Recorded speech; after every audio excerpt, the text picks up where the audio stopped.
شروع اللہ کے نام سے جو بڑا مہربان نہایت رحم والا ہے۔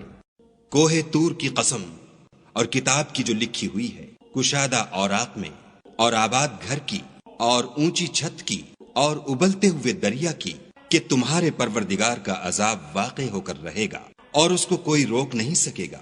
جس دن آسمان لرزنے لگے کپ کپا کر اور پہاڑ اڑنے لگے اون ہو کر، اس دن جھٹلانے والوں کے لیے خرابی ہے جو خوض باطل میں پڑے کھیل رہے ہیں۔ جس دن ان کو آتش جہنم کی طرف دھکیل دھکیل کر لے جائیں گے، یہی وہ جہنم ہے جس کو تم جھوٹ سمجھتے تھے۔ تو کیا یہ جادو ہے یا تم کو نظر ہی نہیں آتا؟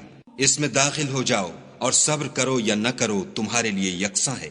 جو کام تم کیا کرتے تھے یہ انہی کا تم کو بدلہ مل رہا ہے۔ جو پرہیزگار ہیں وہ باغوں اور نعمتوں میں ہوں گے۔ جو کچھ ان کے پروردگار نے ان کو بخشا اس کی وجہ سے خوشحال، اور ان کے پروردگار نے ان کو دوزخ کے عذاب سے بچا لیا۔ اپنے اعمال کے صلے میں مزے سے کھاؤ اور پیو۔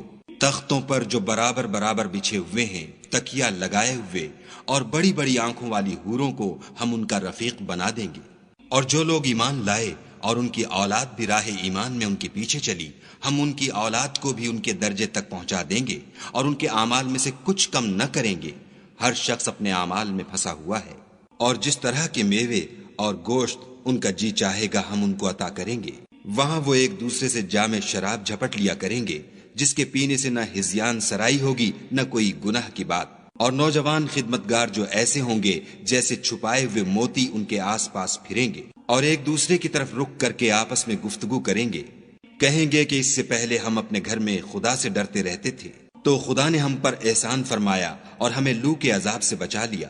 اس سے پہلے ہم اس سے دعائیں کیا کرتے تھے، بے شک وہ احسان کرنے والا مہربان ہے۔ تو اے پیغمبر صلی اللہ علیہ وآلہ وسلم، تم نصیحت کرتے رہو، تم اپنے پروردگار کے فضل سے نہ تو کاہن ہو اور نہ دیوانے۔ کیا کافر کہتے ہیں کہ یہ شاعر ہے اور ہم اس کے حق میں زمانے کے حوادث کا انتظار کر رہے ہیں؟ کہہ دو کہ انتظار کیے جاؤ، میں بھی تمہارے ساتھ انتظار کرتا ہوں۔ کیا ان کی عقلیں ان کو یہی سکھاتی ہیں؟ بلکہ یہ لوگ ہیں ہی شریر۔ کیا کفار کہتے ہیں کہ ان پیغمبر نے قرآن از خود بنا لیا ہے؟ بات یہ ہے کہ یہ خدا پر ایمان نہیں رکھتے۔ اگر یہ سچے ہیں تو ایسا کلام بنا تو لائیں۔ کیا یہ کسی کے پیدا کیے بغیر ہی پیدا ہو گئے ہیں، یا یہ خود اپنے تئیں پیدا کرنے والے ہیں، یا انہوں نے آسمانوں اور زمین کو پیدا کیا ہے؟ نہیں، بلکہ یہ یقین ہی نہیں رکھتے۔ کیا ان کے پاس تمہارے پروردگار کے خزانے ہیں، یا یہ کہیں کے داروغہ ہیں، یا ان کے پاس کوئی سیڑھی ہے جس پر چڑھ کر آسمان سے باتیں سناتے ہیں؟ تو جو سناتا ہے وہ صریح سند دکھائے۔ کیا خدا کی تو بیٹیاں اور تمہارے بیٹے؟ اے پیغمبر صلی اللہ علیہ وآلہ وسلم، کیا تم ان سے صلح مانگتے ہو کہ ان پر تاوان کا بوجھ پڑ رہا ہے، یا ان کے پاس غیب کا علم ہے کہ وہ اسے لکھ لیتے ہیں؟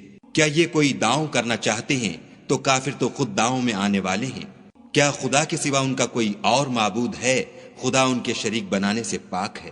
اور اگر یہ آسمان سے عذاب کا کوئی ٹکڑا گرتا ہوا دیکھیں تو کہیں کہ یہ گاڑھا بادل ہے، پس ان کو چھوڑ دو یہاں تک کہ وہ روز جس میں وہ بے ہوش کر دیے جائیں گے سامنے آ جائے، جس دن ان کا کوئی داؤں کچھ بھی کام نہ آئے اور نہ ان کو کہیں سے مدد ہی ملے۔ اور ظالموں کے لیے اس کے سوا اور عذاب بھی ہے، لیکن ان میں کے اکثر نہیں جانتے۔ اور تم اپنے پروردگار کے حکم کے انتظار میں صبر کیے رہو، تم تو ہماری آنکھوں کے سامنے ہو۔ اور جب اٹھا کرو تو اپنے پروردگار کی تعریف کے ساتھ تسبیح کیا کرو، اور رات کے بعض اوقات میں بھی، اور ستاروں کے غروب ہونے کے بعد بھی اس کی تنزیہ کیا کرو۔